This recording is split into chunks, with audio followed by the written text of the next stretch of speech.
नमस्कार दोस्तों। ब्लडी सत्य के आज के इस एपिसोड में मैं आप सभी लोगों के सामने एक ऐसी खतरनाक भूतिया घटना की कहानी लेकर आ गया हूं कि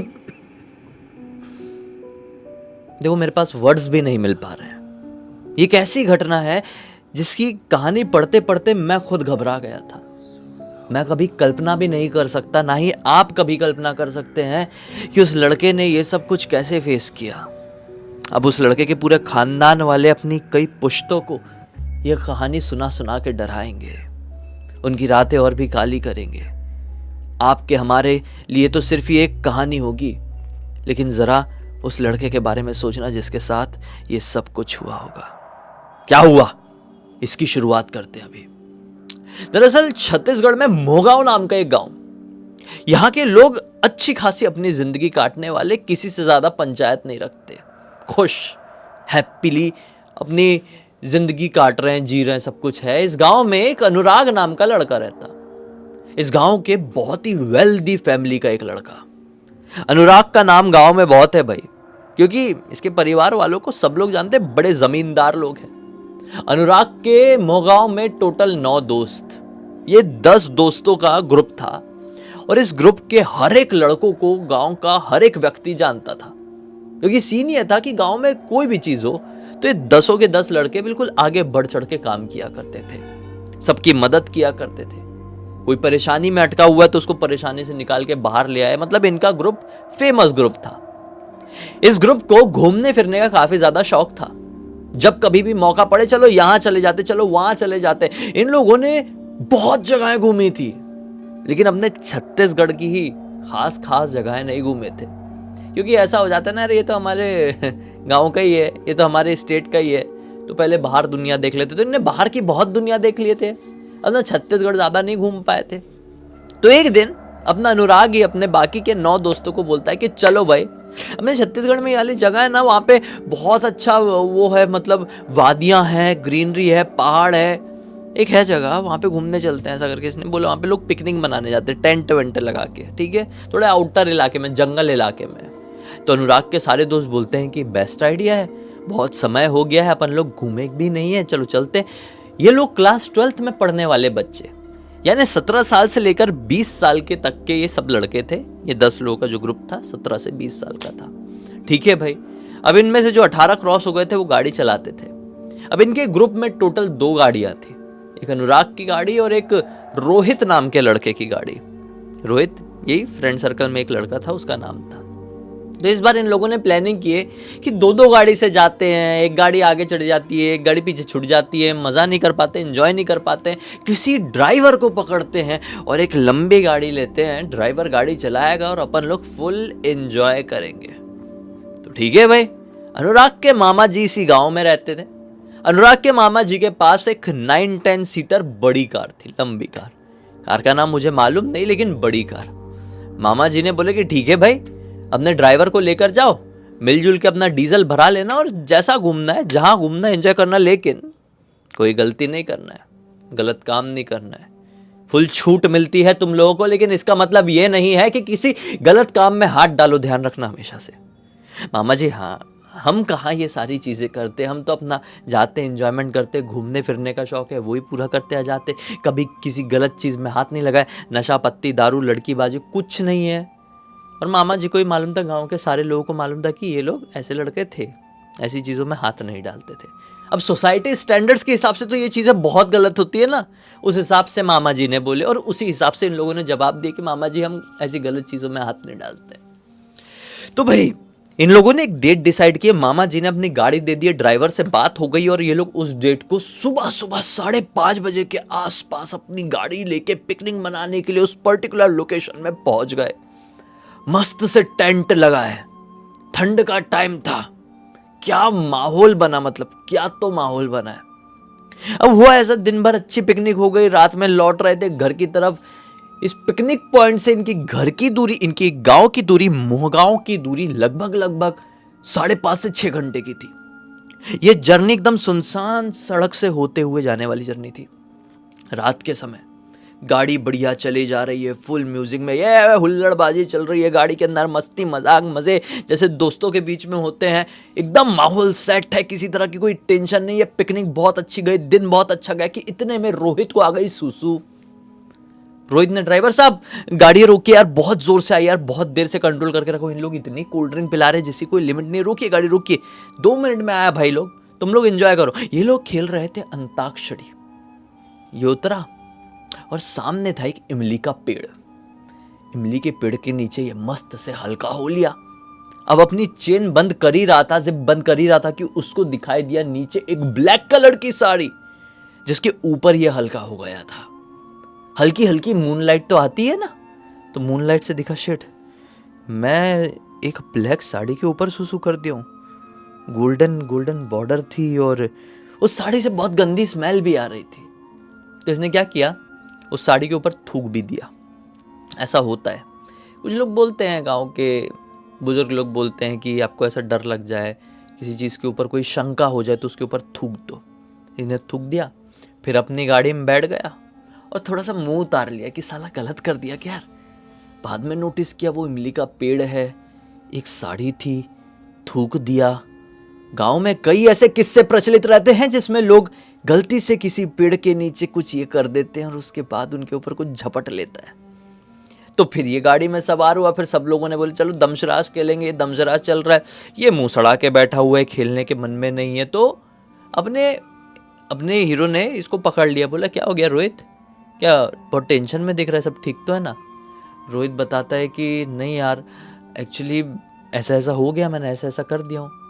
वो रोहित को बोलता है कि यार इतनी टेंशन लेने वाली बात नहीं है, ये सारी चीज़ बुजुर्ग लोग करते हैं, छोड़ो ना, पार्टी में एंजॉय करो, अपन लोग जो मस्ती कर रहे हैं उसमें इन्वॉल्व रहो। बोले ठीक है, इन्वॉल्व रह गए। फिर थोड़ी देर जर्नी कटी है, ये लोग वहाँ से अंधेरा होने के बाद ही निकले थे, खाना वाना तो खाए नहीं थे।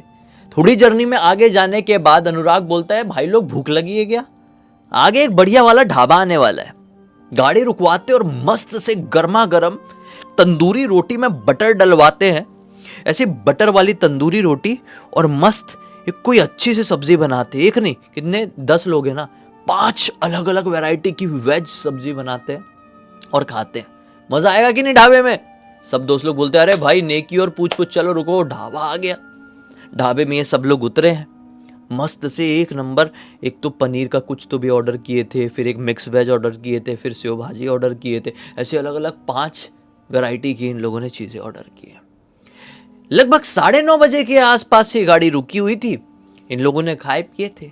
अभी रोहित को चिकन खाने का शौक था, लेकिन ये अनुराग के चक्कर में वेज खाना पड़ा। 11 बजे तक इन लोगों का खाना पीना हो गया, लेकिन इसने पेट भर के नहीं खाया था। रोहित ने सोच लिया था कि ये वेज वालों का खा के हो जाए। जब सब लोग उठ रहे होंगे, मैं थोड़ा नॉन वेज का स्टार्टर जैसा जो चिकन लॉलीपॉप वगैरह होता है ना, वो ऑर्डर कर लूँगा और फिर उसको बस में बैठूंगा, मतलब अपनी जो बड़ी वाली कार है जिसमें हम लोग जा रहे हैं उसमें बैठ के खाते हुए गेम खेलते हुए जाऊंगा।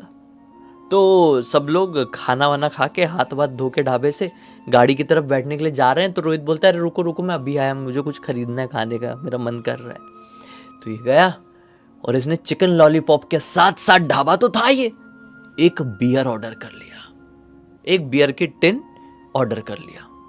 अब सब लोग देख के मुंह बनाने लगे, देख यार तेरी यही आदत पसंद नहीं है रोहित यार, देख यार हमें से कोई भी एक बियर वगैरह पीता नहीं है, तेरा हमेशा का लगा रहता है। चल तू नॉन वेज खाता है, हम लोग सब वेज खाते हैं, इसमें कोई बुराई नहीं, तो बियर वियर लेकर आ गया यार। तो रोहित ने बोला अरे चलो ना सबसे पीछे बैठ के कर लूँगा। बोले नहीं नहीं, बोले तू ये स्मेल आएगी गंदी, माहौल खराब होगा, मामा जी को पता चलेगा, नाम खराब होगा, तू बियर वियर यहीं पे ख़त्म कर, उसके बाद फिर गाड़ी में बैठेंगे, फिर निकलेंगे। बोला ठीक है चलो भाई यहीं पे बैठ जाते हैं। वो थोड़ा ढाबे में ही साइड में बैठ गया, ये लोग अपनी गाड़ी में बैठ गए। ये लोग गाड़ी में बैठे बैठे फिर दमशराज खेलने, गाड़ी चल नहीं रही है, ढाबे की पार्किंग लॉट में गाड़ी पार्क है। ये बढ़िया वहाँ पे खटिया में बैठ के अपनी बियर की सिप ले रहा है, चिकन लॉलीपॉप उधेड़ रहा है, दोस्त लोग सब अंदर बैठे हुए हैं। दमशराज खेलते खेलते कुछ मिनट बाद बाहर तरफ नजर पड़ी कि कितनी देर तक और पिएगा, तो क्या पाए कि खटिया में वो नहीं बैठा हुआ है, उसकी बियर की बोतल वहीं रखी है और चिकन प्लेट से खत्म हो चुका है। तो कहाँ चले गया? अनुराग गाड़ी से उतरा और देखने लगा, रे भाई कहाँ है रोहित, चल यार हो गया, बहुत लेट हो रहे हैं, और कितना लेट करेंगे, आधी रात में सुबह सुबह घर पहुंचेंगे क्या, क्या सीन है, चलना। लेकिन वो कहीं पर दिखा नहीं। अब सब लोग उतर गए गाड़ी से और उसको लगभग 45 मिनट हो गए ढूंढते हुए, वो कहीं मिल नहीं रहा है। फिर ढाबे से एक छोटू आया, जो छोटू हर ढाबे में हर होटल में छोटू होते हैं। एक छोटू आया तो छोटू से पूछा, अरे छोटू दिखा क्या ये जो बियर बैठ के पी रहा था हमारा दोस्त। छोटू बोलता है, हाँ भैया दिखा, वो रोड क्रॉस करके जंगल तरफ गया। बोले है जंगल तरफ क्यों गया? अगर सुसु उसू भी करने गया होता तो 45 मिनट, ये करने में भी 45 मिनट नहीं लगते हैं, 2 नंबर में भी 45 मिनट नहीं लगते हैं, 1 नंबर में तो और बहुत कम टाइम लगेगा। क्या है, क्या जाके देखें क्या? तो सब लोगों ने अपने मोबाइल के फ्लैश लाइट ऑन किए और जंगल तरफ बढ़ चले। अरे भाई रोहित आजा यार, आजा, कहीं मिल नहीं रहा है, आजा यार, आजा, कहीं मिल नहीं रहा है, बोलते बोलते बहुत अंदर चले गए। दो तीन की टुकड़ी बना लिए, कोई इधर ढूंढ रहा है, कोई उधर ढूंढ रहा है, कोई उधर ढूंढ रहा है। फिर एक टुकड़ी को मिला होगा, ये अनुराग की ही टुकड़ी को।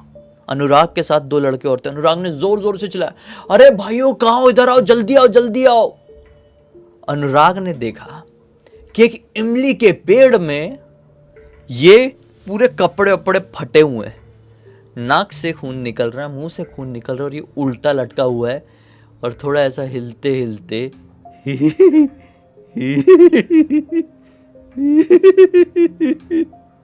ऐसा करके अनुराग को देख के हंस रहा था भाई। एकदम सुनसान इलाका था, आधी रात का वक्त है, इसको क्या हो गया ऐसे?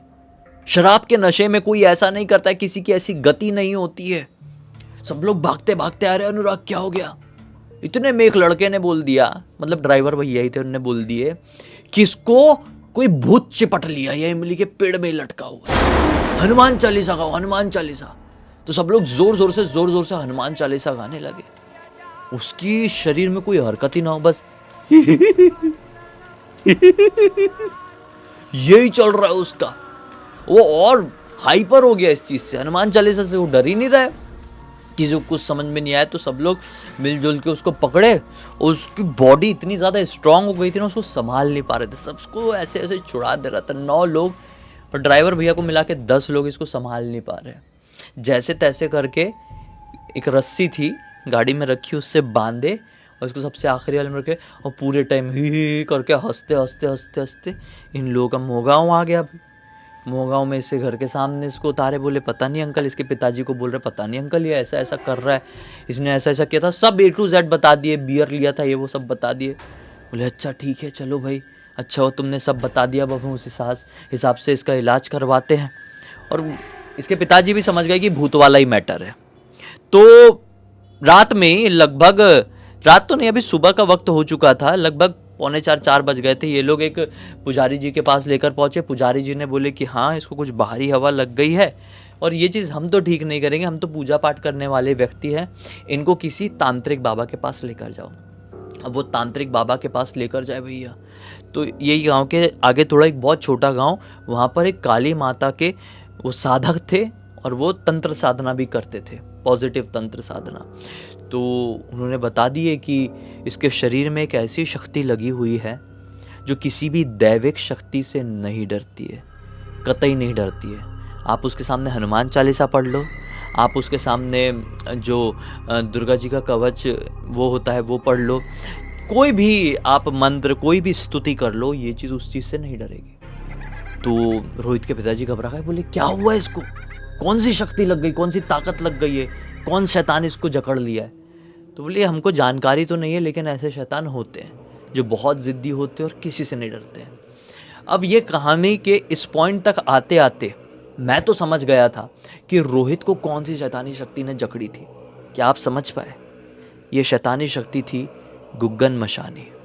जी हाँ, ब्रह्म राक्षस जिसको जकड़ता है वो लोग एकदम शांत हो जाएंगे, बस शांत। और ये रिएक्ट कर रहा है, ये हंस रहा है, इसके मुंह से नाक से खून निकल रहा है, ये लोगों को डरा रहा है। ब्रह्म राक्षस से ग्रसित लोग किसी को डराते नहीं, गुग्गन मशानी से ग्रसित लोग डराते हैं और डरते किसी से नहीं है। तो ये किसी से डर भी नहीं रहा है, डरा भी रहा है। तो मैं समझ गया भाई ये गुग्गन मशानी वाला मैटर था। अब तांत्रिक बाबा के पैर में पड़ गए, बोले बाबा हमारे लड़के को बचा लो, साधारण लड़का है, एक गलती हो गई है, उसने एक इमली के पेड़ के नीचे ये कर दिया था, वो कर दिया था। बाबा ने बोले हम प्रॉमिस तो नहीं कर सकते लेकिन कोशिश करेंगे।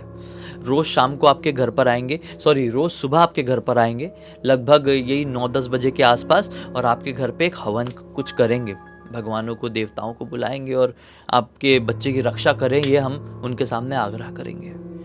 तो अगले दिन से रोज़ सुबह बाबा जी आए, इनके घर पे हवन करें, बहुत सारे मंत्रों का उच्चारण करें, ये हवन चले 2 घंटे तक, वो लड़का 2 घंटे बाद के हवन में वो नॉर्मल हो जाए। लेकिन फिर रात में सोए और फिर अगले दिन उठे तो उसके इतने इतने बाल झड़े झड़े पूरे शरीर से निकले। और फिर अगले दिन उठ के वो सबको ये बताए कि मुझे पिछली रात को एक सपना दिखाई दिया, सपने में दिखाई दी एक बहुत ही खतरनाक दिखने वाली चुड़ैल, जो मैं घर पे सो रहा होता हूँ, वो मेरे बाल पकड़ती है और घसीटते हुए अंधेरे की तरफ लेकर जाती है, बहुत सिर में दर्द होता है, सुबह उठता हूँ तो पूरे बाल मेरे झड़ जाते हैं, कुछ समझ में नहीं आता है। वो सुसु जाए ना तो उसकी सुसु की जगह मतलब खून निकले, ऐसी स्थिति हो गई थी। खाना पीना सब बंद, सुबह उठ रहा है, नींद आए, सो जाए और फिर उठे ना तो पूरे बाल जड़े, बहुत सिर दुखता था और एक ही सपना दिखाई दे रहा है, एक ही सपना। मतलब दिन में ये नॉर्मल रहे क्योंकि बाबा जी आ रहे हैं, देवताओं की से आग्रह कर रहे हैं, मंत्रों का उच्चारण, और तो दिन में नॉर्मल। लेकिन जैसे सूरज ढले, रात होए, घर में सब लोग शांति मनाए, इसकी ये वाली गत हो जाए भाई। 13 दिन तक इसकी ये कंडीशन रही। आखिरी टाइम में बाबा जी ने भी बोल दिया कि जितना हो सकता था उतना कर लिए, अब इसको जाने दो, इसकी कंडीशन बहुत ख़राब हो गई, बहुत झेल रहा है लड़का। बाबा जी ने ये बात बोले और उसी रात को ये सोया और अगले दिन उठा ही नहीं। रोहित की मृत्यु हो गई, इतनी दर्दनाक मृत्यु। क्या सीख मिली इस घटना से, इस कहानी से? पीने पाने के बाद, हरकतें करने के बाद, मस्ती मजाक में कहीं पर भी गलत जगह पर सुसु ना करें। बहुत सुनने में आपको ऐसा लग रहा होगा लेकिन ये चीज़ बहुत खतरनाक तरीके से हार्म कर सकती है। खुलेआम चिकन ना खाएं, खुलेआम शराब ना पिए, क्योंकि ऐसी शक्तियों को ये सारी चीज़ काफ़ी ज़्यादा अट्रैक्ट कर लेती है। और ऐसी शक्तियाँ आपकी तरफ अट्रैक्ट हो गई, चाहे जो भी कारण हो, अट्रैक्ट हो गई ना बेटा, तो फिर तो ये तो कुछ नहीं हुआ इसके साथ, इससे भी खतरनाक गत होते हुए मैंने लोगों की देखा हूँ। इसलिए ब्लडी सत्य के, ब्लडी वाइब्स के हम लोग वीडियो बनाते हैं, आपको सीख दें, मनोरंजन भी दे दें, हमारा भी काम, आपका भी काम, दोनों का काम हो जाए। तो बस इसी एक नोट के साथ इस कहानी का अंत कर देते हैं। अब तक इस वीडियो को देख लिया तो लाइक ज़रूर कर देना। मैं इस कहानी के सेंडर का नाम तो बता दूँ, अनुराग सिंह। अनुराग ने ये कहानी मुझे लिख कर भेजा और बोला पूरी दुनिया को बताओ, तो मैं बता रहा था। और हाँ, सब्सक्राइब ज़रूर कर देना भाई, क्योंकि ऐसे वीडियोस लाते रहूँगा। मतलब आपके सब्सक्राइब मिलेंगे ना, लाइक मिलेंगे, तो मुझे कॉन्फिडेंस मिलेगा, तो मैं ऐसे वीडियो लाते रहूँगा, आपको मनोरंजन देते रहूँगा। तो बस ऐसी कोई कहानी आपके पास भी है तो इंस्टाग्राम के लिंक वीडियो के डिस्क्रिप्शन बॉक्स में डाल दे रहा हूँ, लिख भेजना, वहाँ पे जुड़ जाना। फिर से बहुत जल्दी मिलते हैं, तब तक के लिए बहुत बहुत धन्यवाद। आपका दिन शुभ हो।